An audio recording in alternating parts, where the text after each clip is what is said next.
menolak menjadi kuasa hukum Sambo walaupun ada tawaran yang sangat besar. Untuk jawaban saya adalah memang benar saya sekitar 15-16 Agustus diminta memang dari pengacara Raja Sambo, termasuk juga timnya juga meminta saya. Waktu itu saya minta waktu 3 hari dan saya nggak bisa tidur.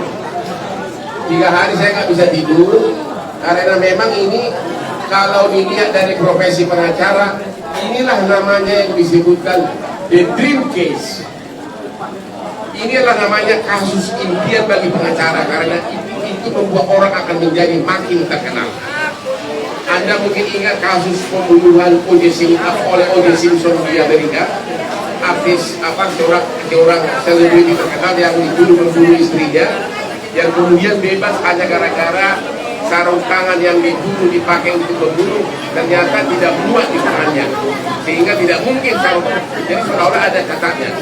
Jadi saya 3 hari berpikir-pikir terus karena di satu pihak jutaan orang meminta saya agar memberikan bantuan hukum kepada keluarga Brigadir J, kepada Brada E dan sebagainya.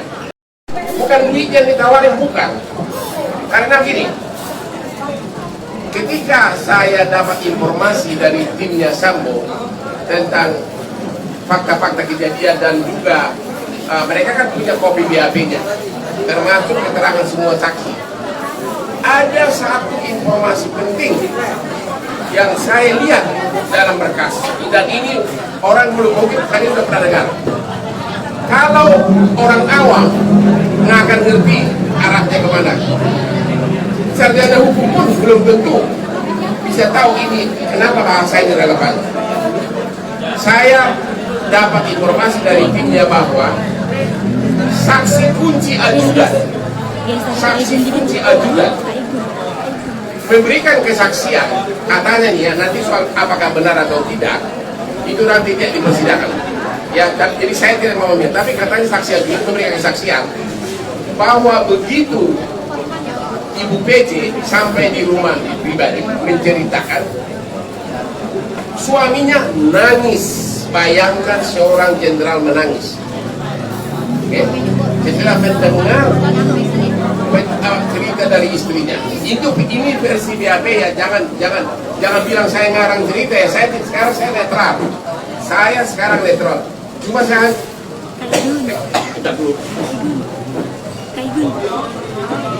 kenapa tangisan ini sangat relevan? Habis tangis di rumah pribadi, pindah ke rumah nembakan. Artinya, kurun waktu keadaan emosi, itulah alasannya saya mundur. Jadi, saya tidak mau memberikan opini apapun. Saya tidak mau memberikan opini apapun, apakah itu pembunuhan spontan atau pembunuhan berencana. Saya hanya mengatakan bahwa dari kesaksian sepertinya bahwa saksi-saksi kunci menceritakan bahwa Sambo itu menangis dan nggak lama sesudah Sambo menangis terjadi penembakan. Itu akan menjadi pembelaan empuk nanti oleh tim kuasa hukum dari Sambo dan saya nggak mau ikutan lagi. Itulah alasan saya mundur. Ada pertanyaan? Jangan lupa subscribe, share, komen, dan like ya.